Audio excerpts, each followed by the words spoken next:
Qatar delivers a great weekend of racing and the Constructors' Championship goes down to the wire. Let's get into it. Welcome back to On Track GP, I'm Jamie Chambers. The Qatar Grand Prix at the Lusail International Circuit was a thrilling spectacle of high-stakes racing, strategic brilliance and unexpected drama. From the opening practice session to the final podium, the weekend was characterised by remarkable performances, tactical team manoeuvres and a series of pivotal moments that would reshape the championship landscape. As teams and drivers navigated the challenges of the Qatar Grand Prix, the delicate balance between individual skill and collective strategy came sharply into focus, offering a microcosm of the intense and unpredictable world of modern Formula One. In the sole practice session ahead of the Qatar Grand Prix, Charles Leclerc set the pace, topping the timesheets with an impressive 1:21.953. The Ferrari driver was in stellar form, establishing a comfortable 4/10 advantage over McLaren's Lando Norris, who claimed second place. The session was a fascinating mix of performances, with McLaren showing strong early speed as Oscar Piastri secured third position. Ferrari's Carlos Sainz rounded out the top four but trailed his teammate by a significant 5/10. Notably, newly crowned world champion Max Verstappen could only manage 11th place, while Red Bull teammate Sergio Perez struggled even more, languishing in 18th position. On to sprint qualifying, and it was dominated by Lando Norris, who impressively topped every segment of the session. His standout lap of 1:21.012 remained unbeaten, securing pole position and setting the tone for McLaren's performance. George Russell disrupted what looked like a potential McLaren front row lockout by sliding into second place, pushing Oscar Piastri to third. The session was tight and competitive, with Carlos Sainz securing fourth for Ferrari after a late braking lap. Charles Leclerc followed in fifth, while Max Verstappen could only manage sixth. The midfield battle was intense, with Pierre Gasly delivering a strong 8th place position. Fernando Alonso missed out on the top 10, being eliminated in 11th. The sprint race was a tactical masterpiece orchestrated by McLaren, with Oscar Piastri ultimately claiming victory.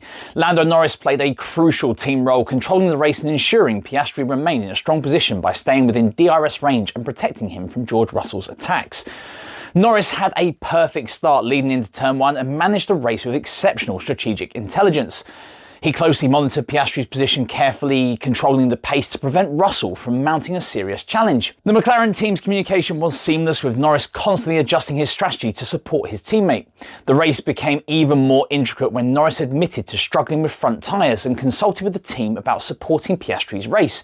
McLaren's team radio exchanges revealed a carefully planned approach, balancing individual performance with team objectives. In a show of remarkable team spirit, Norris ultimately let Piastri through at the finish line, gifting him the sprint victory. This was reportedly a direct payback for a similar gesture Piastri made in Brazil and went against team orders. The move did demonstrate a mutual respect and long-term strategy for the team and papaya rules going forwards. Next up, we move into qualifying. The first qualifying segment saw some early drama, with several midfield runners fighting for progression. Zhou Guanyu out-qualified his Sauber teammate Valtteri Bottas by 2/10, while Bottas was left puzzled by his performance, stating he couldn't understand where the pace had gone. Haas's Nico Hülkenberg struggled significantly, being over half a second behind his teammate Kevin Magnussen and receiving a cryptic message from the team about something being wrong with the car's battery state of charge. Moving straight on to Q2, and this was particularly tense, with Yuki Tsunoda and Lance Stroll being eliminated in a closely contested session. A notable moment came when Alex Albon lost his Q2 spot at the last moment to Tsunoda, missing out on advancing by just 0.026 seconds, a razor-thin margin that would prove crucial in the final grid positioning. Lawson added drama to the session by complaining about potential interference from Aston Martin during his lap, though onboard footage showed no conclusive evidence of deliberate obstruction. Finally, Q3 was a thrilling battle between Max Verstappen and George Russell that captivated the entire paddock. Initially, Verstappen seemed to have clinched pole, beating Russell by 0.045 seconds in a performance that showcased his exceptional qualifying skill. McLaren secured the second row, with Lando Norris experiencing a messy final segment, aborting his first run after catching gravel at turn 5 and backing out of his initial second attempt before finally delivering a competitive lap. Moving on to Verstappen's penalty, and in a surprising and controversial turn of events, Verstappen received a one-place grid penalty that did reshape the starting grid somewhat. The penalty came after a complex investigation into his qualifying lap preparation, specifically his slow driving during a cool-down lap that forced Russell to take evasive action.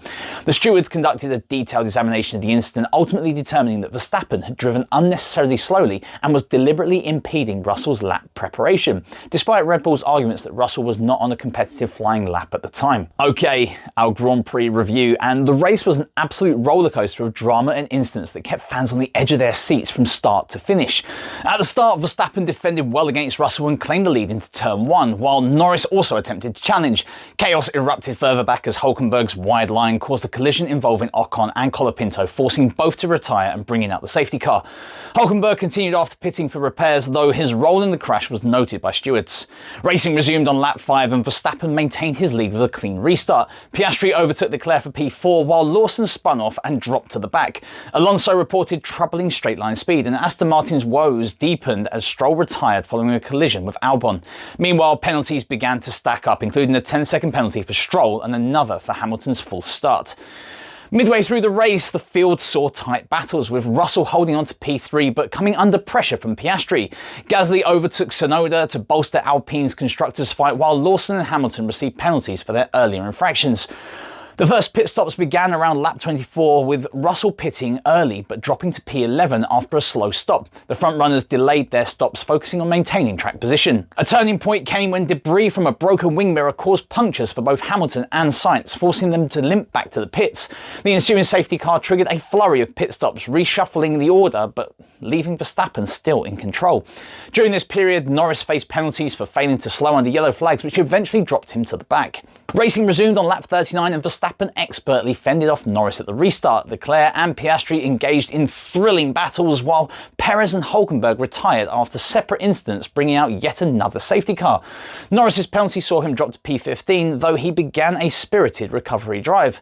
In the closing laps, Norris climbed back into the points, securing P10, while Hamilton struggled with a drive-through penalty and languished near the rear. Bottas fought valiantly for a top 10 finish but narrowly missed out. Penalties and fierce battles kept the midfield tightly contested as the race neared its end. At the front, Verstappen's dominance was unchallenged and he secured his 9th victory of the season with a 6-second margin over Leclerc. Piastri completed a strong podium drive, while Russell's P4 finish, despite a penalty, helped Mercedes in the constructors' fight. Gasly's P5 was a welcome boost for Alpine, with Sainz, Alonso and Zhou all scoring points. Zhou scoring Kick Sauber's first points of the season. The race was punctuated by multiple safety car periods that completely reshuffled strategic calculations. Teams were forced to make split-second decisions about tyre management, pit stopping and tyre strategy, with each safety car becoming a potential game-changer in the complex chess match of Formula 1. Lando Norris's race took a dramatic turn when he received a 10-second stop-go penalty for failing to slow under yellow flags, effectively ending his hopes of helping Mclaren in the Constructors' Championship battle. This penalty was particularly crucial, potentially deciding the outcome of the tight Constructors' Championship fight between Ferrari and McLaren. Lewis Hamilton endured a particularly challenging race that seemed to encapsulate Mercedes' difficult season. Suffering a puncture, receiving penalties for a jump start and pit lane speeding, and ultimately finishing well outside the points, Hamilton's performance was a stark contrast to his earlier positivity. The safety cars played a crucial role in the race strategy, creating multiple moments of high tension. Drivers were constantly walking the fine line between aggressive racing and maintaining track position, with each start potentially changing the entire complexion of the race. Sergio Perez's difficult weekend continued with a spin that ended his race prematurely, further highlighting Red Bull's struggles with their second car and raising serious questions about his future with the team. The intense midfield battles provided additional excitement, with drivers like Pierre Gasly, Kevin Magnussen and Fernando Alonso putting on spectacular displays of racecraft throughout the event. The final podium saw Max Verstappen take a dominant victory, followed by Charles Leclerc and Oscar Piastri, capping off an incredibly eventful race that will be remembered as one of the most unpredictable in the 2024 season. The rest of the top 10 was Russell, Gasly, Sainz, Alonso, Zhou, Magnussen and Norris, with McLaren's title hopes damaged by his 10-second penalty and Ferrari now just 21 points behind McLaren heading into the Abu Dhabi finale. Red Bull are now mathematically out of the Constructors' title contention. Alpine strengthened its position for 6th place with Gasly's performance, and Sauber scored first points of the season with Zhou's 8th place finish, meaning a historic team doesn't end its time in the sport with a 0-point season. Time for our winners and losers from the Qatar Grand Prix. First up, those that had a weekend to forget. Esteban Ocon, he suffered a first lap collision and was significantly off the pace compared to his teammate Pierre Gasly. His performance marked the likely end of his tenure with Alpine, with his Hungarian Grand Prix win feeling like a distant memory. This is not to mention the unceremonious dropping that he has now received for the Abu Dhabi Grand Prix, raising other questions about his performances. McLaren, the team missed an opportunity to nearly secure the Constructors' Championship, with Lando Norris receiving a 10 10-second penalty, and Oscar Piastri unable to pass Charles Leclerc. What should have been a strong second and third place finish turned into a missed opportunity. Mercedes' Lewis Hamilton struggled with multiple penalties, including jump starts and forgetting to use his pit lane speed limiter, while George Russell lost his initial positions and never recovered. The team's performance was a stark contrast to their recent Las Vegas success, with both drivers experiencing a challenging race. Sergio Perez. He was significantly slower than his teammate Verstappen and spun out during the race, effectively ending Red Bull's hopes in the Constructors' Championship. His performance highlighted the growing disparity between him and Verstappen and raised more questions for the end of the season. Williams and Franco Colapinto experienced another crash, adding to the team's difficulties, while Alex Albon finished last after a collision with Kevin Magnussen. The team finds itself struggling in the latter part of the season, unable to score points. RB. The team had a poor performance with Yuki Tsunoda and Liam Lawson finishing near the back of the grid. This was particularly damaging for both drivers, given that they are both potential replacements for Sergio Perez come the end of the season. And now for our winners from the Grand Prix, and Sauber and Zhou Guanyu. Guanyu scored the team's first points of the season, showing some improvement in the team's performance. Despite the challenging season, Zhou managed to make some impressive overtakes and demonstrated the car's potential. They could have had a double points finish if it wasn't for Norris's penalties pushing Bottas back out of the top 10. Max Verstappen. Motivated by being dropped a position in qualifying, Verstappen immediately reclaimed the lead at the start and dominated the race. Red Bull's remarkable turnaround from being 8/10 down in the sprint qualifying to top challenger was described as a miracle. Pierre Gasly. He essentially carried Alpine, surging from 11th to 5th place and some impressive overtakes. He refused team orders to lift and coast, ultimately beating Carlos Sainz and proving to be the team's standout performer. Ferrari. Despite potential challenges, Ferrari managed to outscore McLaren in the Constructors' Championship battle. Charles Leclerc's overtake on Oscar Piastri and Lando Norris's penalty helped secure their position. Fernando Alonso. After a challenging first half of the race, Alonso emerged with a solid 7th place finish. While Aston Martin's performance was only on par with Alpine and Haas, Alonso secured the team's 5th place in the Constructors' Championship. Looking forward to Abu Dhabi, and the season finale at the Yas Marina circuit promises to be a spectacular conclusion to the 2024 F1 season.